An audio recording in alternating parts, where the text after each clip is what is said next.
High Tania. High. তো finally সেই দিনটা চলে এলো। তো তোমাকে আজকে আমি একটা ব্রাইডাল লুক দিতে চলেছি। তো কেমন তুমি চাইছো আজকের লুকটা, বলো? কিছু তো নিশ্চয়ই ভেবেছো। সেরকম কিছু না, সবটাই তোমার উপরে, শুধু একটু চোখটা শুধু একটু বড় বড় যেন লাগে। তাহলে কি আমি কাজল, আর যেহেতু তোমার চোখ কিন্তু মানে স্পেসটা আমি যা দেখছি তোমার স্পেস নেই, সেক্ষেত্রে আমি বলবো যদি লাইনার পরাইও কিচ্ছু বোঝা যাবে না। ঠিক আছে, তো আমি কাজলটা দিয়ে সুন্দর করে বেশ টানা করে একদম কাজলটা দিয়ে পরাবো। ঠিক আছে, দেখছি করতে করতে যেটা আমার ভালো লাগে। একদম। বাকি লিপসটা কেমন রাখতে চাইছো? খুব ডার্কও নয়, খুব নিউডও নয়, একটুখানি তোমার মতন। একটুখানি আমাকে সুস্মিতা দি বলেছে যে তুমি সব করতে পারবে, তোমার উপরে ছেড়ে দিলে আমি সুন্দর হব।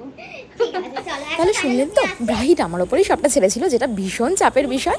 কিন্তু আমার ব্রাইডের একটা মিষ্টি আবদার ছিল, সেটা হলো তার চোখটা যেন সুন্দর দেখায় বা বড় বড় দেখায়। আর আমি কি সেটা না করে থাকতে পারি? কিন্তু বড় দেখানোর জন্য আমরা যে টেকনিকটা অ্যাপ্লাই করি সেটা হচ্ছে হোয়াইট কাজল বা নিউড কাজল। কিন্তু ওর ক্ষেত্রে সেটা খুব একটা ভালো লাগছিল না বলে আমি ব্ল্যাক কাজল দিয়ে সুন্দর করে একটা আই মেকআপ ওর ওপরে করি। বাকি ওর কেমন লেগেছিল শুনেই নিন। একদম অবশ্যই আয়নার সামনে দাঁড়িয়ে আছে, খুবই সুন্দর লাগছে সত্যি। অনেক অনেক থ্যাংক ইউ। খুশি তো? একদম। তুমি কিছুই আমাকে বলনি, আমি আমার মতো করে করেছি। আমি পেরেছি তো সবটা মন রাখতে। একদম পুরো।